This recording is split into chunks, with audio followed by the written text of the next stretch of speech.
શેની વાસ આવે છે? શું બનાવો છો તમે? અત્યારે જો આમલેટ બને છે અને બીફ લાવ્યો છું ને એ ખાવાનું છે. જો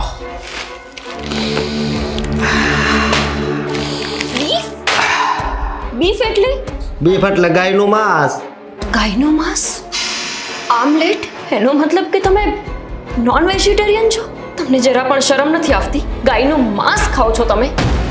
અરે જે માનું દૂધ પીને આપણે મોટા થયા એ ગાય માતાનું માંસ ખાવ છો?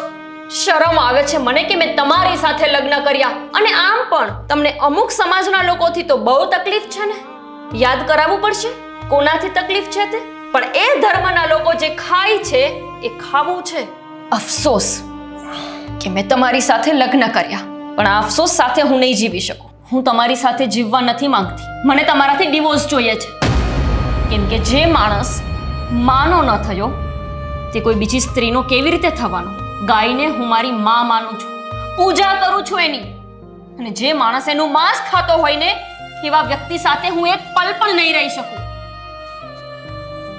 હાચી વાત છે ગોપીની. ગાય તો આપણી માં કહેવાય. નહીં નહીં, હું હવે આમલેટ ને માંસ ને કાંઈ નહીં ખાવ. અત્યારથી જ હું બધું છોડી દઉં છું અને ગોપીને કહું છું